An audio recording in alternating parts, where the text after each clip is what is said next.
Hello and welcome to episode number 241.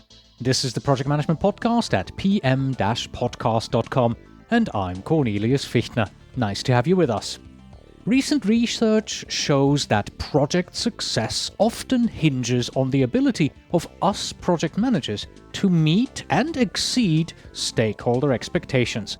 While this may not be a new revelation to seasoned project managers, it still means that there is a new focus on stakeholder management in our profession. Mario Enrique Trentin decided to put his experience and expertise on the subject in writing and wrote the book Managing Stakeholders as Clients. It is a practitioner's guide that blends theory and practice for the rest of us. I've invited Mario to tell us today why we should worry about the stakeholders on our project. As always, when we have an author on the program, we will talk less about the book itself and focus more on his tips and tricks and best practices, as well as Mario's favorite tools to get the job done. So get out your binoculars and follow me into the jungle of project management. We're going to find us some stakeholders. Enjoy the interview.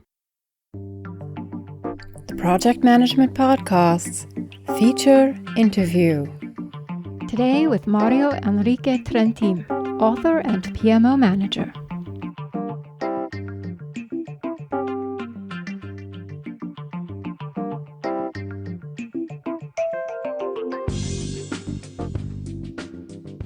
Hello, Mario, and welcome to the Project Management Podcast. Hello, Cornelius. It's my pleasure to be here with you and your listeners. All right. So we want to talk about your book, Managing Stakeholders as Clients. First question for you. How do you personally define the term stakeholder? Yeah. Well, the traditional definition is that people or groups who may impact or influence or be influenced by your project. I personally define them as friends or foes, like your friends or your enemies. I mean, they either are with you or against you in your project, and you want to have more allies than enemies. Otherwise, if they are not your friends or they are not your enemies in your project, maybe they are not your stakeholders. They are not related to your project. I think it is easier to remember like this, enemies or allies. All right. I've never heard it said in quite that way. That's an interesting way of defining it. Now let's go completely somewhere else. Let's go over to the PMBOK guide, because your book about stakeholders, is the fact that you wrote this book in any way related to the fact that the new PMBOK guide, 5th edition, has a new stakeholder management knowledge area in it? Is there any connection? Well, actually, I started writing this book in 2011 as a result of some research we were doing here about the project success factors. And it was a great surprise to know that PMI, after the last year, it included this stakeholder area in the PMBOK. It seems that we are in the right way. But the main reason of writing the book was that we were having a lot of problems in some complex and large projects. And we found that the main reason was stakeholder management. It was linked to communications, to risks, and other areas, but everything was very related to stakeholders. So we started researching this and trying to come up with a framework or some best practices that would help us in managing stakeholders. From your experience, who are the most important 3 stakeholders on a project? Yeah, I think that the 3 most important stakeholders are the client, the sponsor, and the team.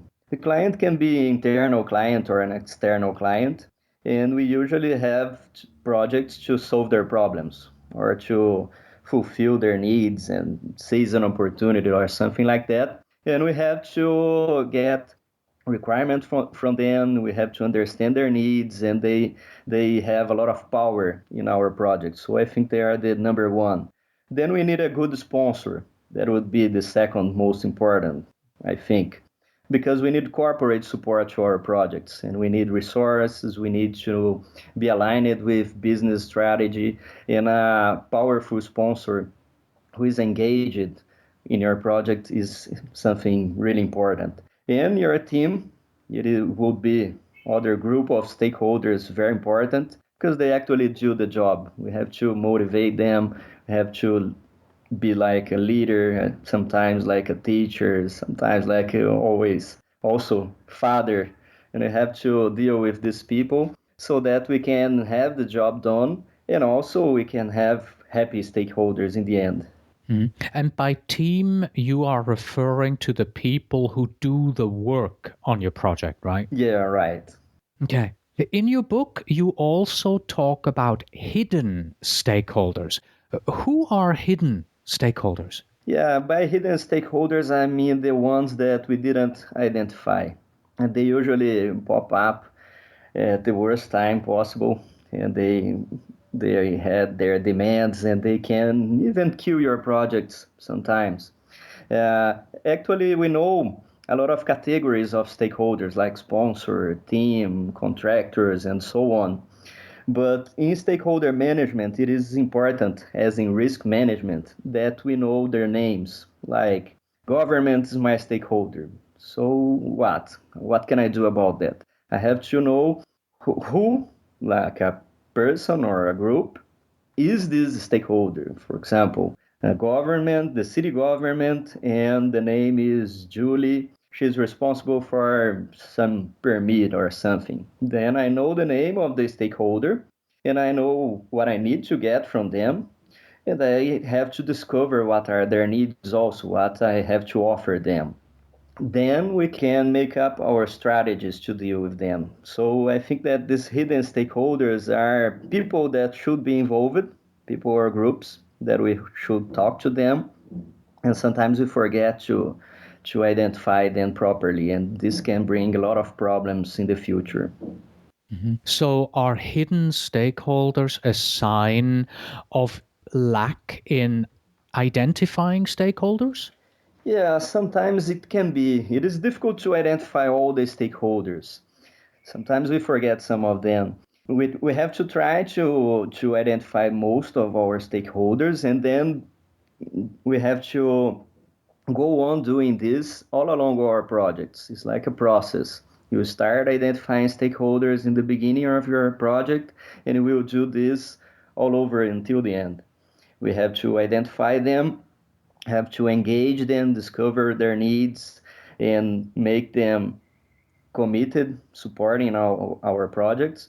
And we will discover other stakeholders along the way. So we will do the same. We identify, make up our strategies, and keep them engaged. All right.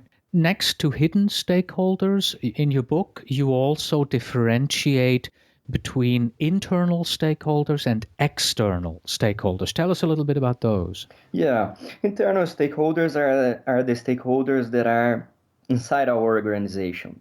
And external are the stakeholders that are outside. And the difference in managing or dealing with internal stakeholders and external stakeholders is that when we deal with external stakeholders, usually we have to be more formal. It's like public relations to deal with community or public in general. We have contracts and legal aspects to deal with contractors, suppliers, and others. And it's more difficult to deal with these external stakeholders in a way because of this formality and because they are not so close to us as the internal stakeholders. But we have also to take care of our internal stakeholders, like our team, other functional managers, the sponsor, senior management, and everybody inside the organization. Because we need their support, we will need their resources also. All right. Now that we understand all of this, and this is where we come back to the title of this interview, why should we worry about these stakeholders on our project? What makes them so important? Yeah, I think that the reason PMI included this new area is that it's we are understanding now that stakeholders are very important in our projects. And I read recently the latest PMI's Pulse of the Profession, navigating complexity. And they talk a lot about stakeholders. We have larger projects, more complexity, and a large number of stakeholders. And they are very important because they are involved in different areas in our projects, like requirements, like resources, like legal aspects, like image of our company, public in general, for example. And they can help us a lot if we show them the value of our projects, but they can also be against our projects and they can even kill our projects. We saw a lot of case studies of projects that failed because of stakeholder management, because of bad stakeholder management. Yes, you mentioned in the beginning of our interview that you yourself had problems with stakeholder management, and that was one of the reasons why you wrote your book. Let's take a look at that briefly. Once you understood that, the reason why your projects did not go so well was stakeholder management, and you changed your approach, did that improve the results on your projects? Yeah, for sure. That improved a lot. Well, we tried an approach that it's related to problem structuring methods. We get the stakeholders involved, and it's like a learning process. We will see different perspectives of our project, like logistics, like human resources, like environment, and others. From these different perspectives, we can build a common value or a common goal and objectives that this group of stakeholders support. So this make our life easier along the way because everybody is the same page. It's something like that. We all know what is the project about and why are we doing that and why we need the support of these stakeholders, and they know what they have to do for us and what they will get from the project. I think this is something really important, and it improved a lot our project results. One chapter of your book also makes a distinction between needs and wants. Can you explain the difference to us here? Yeah, we see this in a lot of other places like requirements, elicitation, and so on. I wanted to make this clear because usually the client, especially the client, they don't know what they want. And I see a lot of project managers and team members complaining about that. But it's natural, I think. If I knew everything that I needed, I maybe would do myself.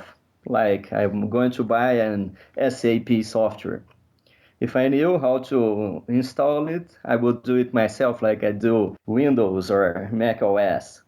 So when we want to hire a company or a group of people to deliver something for us, usually we don't know exactly what we want. We have a problem, we have a need. I want to be more efficient in something. And then we call this group, which is the project team. And they have to get the requirements and understand what are their needs, what are my needs, the client, so that they can come up with a solution that will fulfill my needs. Because in the end, the client, even though they can ask something for you, if you deliver this something and it doesn't solve his problem, they will be bored. Like, I want a computer like this. And then you deliver this to me and I can't use it the way I wanted. I will think that your project was a failure. It is something like that. So the team members and also the project manager, they have the responsibility to understand these needs, to ask these needs like they were consultants or like when we go to the doctor. They ask a lot of questions, then they know what you have and they have a solution. I think it's something like that because sometimes we order something like clients and it is not what we will solve our projects, our problems. Does proper requirements elicitation help you to gather all the needs and all the wants? Yeah, for sure. I think that requirements elicitation and scope management are very important in our projects, and they are related to stakeholder management, because if we can't get this information from our stakeholders, we won't be able to have a good scope or complete requirements. And I think that we should invest a lot of time in this initiation of our projects to identify stakeholders properly, then get this information, understand their needs, translate this into requirements and specifications, and if possible, try to show them how it will work, like prototyping or something like that, simulation maybe, so they will see the results they will get in the end, or something like that. Because this helps them understand better their own problems and give you more information. I think that this is the way to keep them engaged and committed to your project. You get information from them, and then you work on this information. You come back to them and show how it will work or something like that. They will give you more information, and your project is being executed progressively. When I read through your book, I saw that stakeholders not only play into the areas that we've already talked about, but you say they also play a big role in systems engineering, in change management, and also in other areas. What about these areas? How do they play into those areas? Yeah, I think that stakeholders they play important roles in very different areas depending on your project, like resources or maybe even project finance. You may have a lot of stakeholders in a consortium, for example, a group of companies to develop this project. Also, public in general, government, and other stakeholders who might be involved not only in requirements and scope, as we were talking about clients and users, but also in these other areas like legal, like budget, like environment and health and safety. And I think that we have to take care with these other groups of stakeholders, especially in public in general, because they are more aware of our projects, especially in big projects, large projects. They are involved, and public opinion and image of our companies are related to the results of our projects. I think this is something to think about. All right. And my final question for you is this here. What is the number one thing that most projects ignore about their stakeholders? And what can our listeners do tomorrow when they go back to work to resolve this problem and improve their stakeholder management? I think that the biggest mistake is not keeping in touch. We have to come up with strategies to keep in touch with our stakeholders. Usually, we identify stakeholders like paperwork. You have your stakeholders registry or list of stakeholders in the beginning of your project, and then you forget about that, and you only deal with your closest stakeholders like your team and your sponsor, and only that. I think that we have to keep this list alive, like a dynamic document, that we are always seeing who are our stakeholders, and we have strategies to keep in touch with them, engage them, and get their buy-in.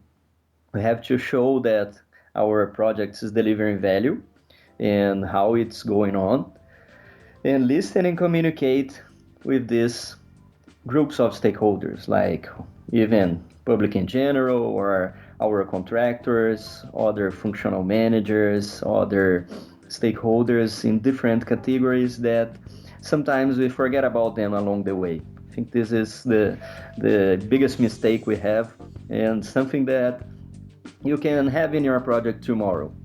You have your list. Usually everybody has a stakeholder registry or a stakeholders list, and then you have to come up with strategies to keep in touch with them all along the way, until the end of your projects, with all of them.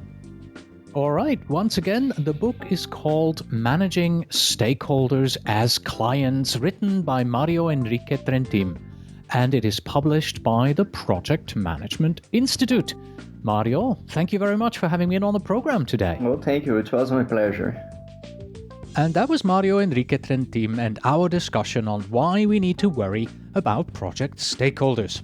Are you PMP certified and want to earn 37 PDUs quickly and for less than $5 per PDU?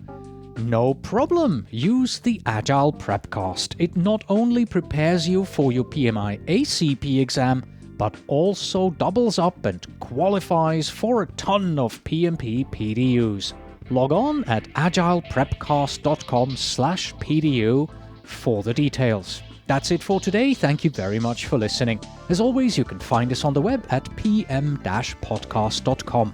Please send your emails to info@pm-podcast.com. And when you write, please tell me where in the world you are writing from. And finally, we have another famous saying that we have twisted for project management purposes. The famous saying is, if you can't beat them, join them. And for us project managers, it goes something like this. If you can't beat them, make them read the PMBOK guide. Until next time.